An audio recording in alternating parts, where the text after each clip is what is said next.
Hi மக்களே, 29/12/2025 நாள் நேற்றைய தினம் இமான் அண்ணாச்சியின் சீனியர் குட்டீஸ் நிகழ்ச்சி பிள்ளை ஜோசப் மேல்நிலைப் பள்ளியில் வைத்து ஆடிஷன் நடந்தது பார்த்துடுங்க. அங்கே நானும் போயிருந்தேன்.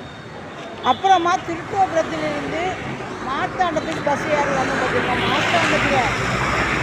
மார்த்தாண்டம் சர்ச்சு முன்னாடி வரும்போது வண்ண விளக்குகளின் அலங்காரத்தில் என்னுடைய கண்கள் அலைபாய்ந்தது. வண்ண விளக்குகளின் அலங்காரத்தில் என்னையே மறந்து விட்டேன். நான் ஏன் அங்கு போகக்கூடாது என்று மார்த்தாண்டம் சிஎஸ்ஏ சர்ச்சுக்கு உள்பகுதியில் நான் சென்றபோது நான் நிற்பது நம்ம மார்த்தாண்டமா இல்லை சொர்க்க பூமியா என்பதில் ஒரு நொடி நான் வியந்து போனேன். இவ்வளவு அழகான அலங்காரமா, இவ்வளவு அழகாக அலங்காரம் செய்த, இவ்வளவு அழகாகவும் நேர்த்தியாகவும் அலங்காரம் செய்த சவுண்ட்ஸ் பிரதர்ஸ் அவங்களுக்கும் ஒரு பிக் சல்யூட்டுங்க. நீங்களும் வாங்க, என்னை போல உங்களை வியப்பில் ஆழ்த்துவீர்கள். மிஸ் பண்ணாதீங்க, அப்புறமா வருத்தப்படுவீங்க. எல்லாரும் வாங்க, சரிங்களா? நம்ம மார்த்தாண்டத்துக்கு வாங்க. இன்னும் சில தினங்களே இருக்கும் பார்த்துடுங்க. ஹாப்பி நியூ இயர் வந்த உடனே என்ன செய்திருவாங்கன்னா, ஹாப்பி நியூ இயர் எல்லாம் முடிச்சுட்டு சந்தோஷமாக எல்லா லைட்டுகளையும் கலட்டி எடுத்துடுவாங்க. அதுக்கு முன்னாடி வாங்க மக்களே, சூப்பராக என்ஜாய் பண்ணுங்க.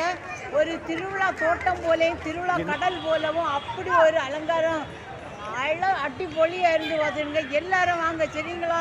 என்னை போல நீங்களும் வந்து பார்த்து வேப்பில் ஆழ்ந்து போங்க, சந்தோஷமாக போங்க வீட்டுக்கு. இவ்வாறு ஒரு அலங்காரமாக என்று நீங்களும் வியந்து போவீங்கள்.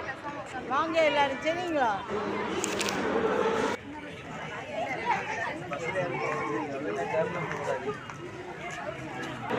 அங்கே நம்ம சர்ச்சுக்குள்ளே போனால் வீட்டுக்கு வரணுன்னே தோன்றாது பார்த்துடுங்க. அந்த விளக்குகளின் அலங்காரத்தில் ஃபோட்டோ எடுத்ததும் அப்படி மாறி எல்லா பிள்ளைங்களும் அங்கே வந்து ஒரே ஷூட் பண்ணுறதும் டான்ஸ் ஆடுறதும் கலாச்சிட்டே இருந்தாங்க. மாறி ஹாப்பியாக இருந்தாங்க. எல்லா பிள்ளைகளும் ஃபேமிலியாக வந்து எல்லோரும் அட்டன் பண்ணி அங்கே விற்று கொண்டிருந்த பாப்கார்ன், ஐஸ்கிரீம் எல்லாத்தையும் எடுத்து சாப்பிட்டு ஜாலியாக கொண்டாடிட்டே இருந்தாங்க பார்த்துக்குங்க. நீங்களும் ஒரு நாள் அங்கே வாங்க, வேகமாக வாங்க, அதுவும் அப்புறமா மிஸ் பண்ணிடாதீங்க.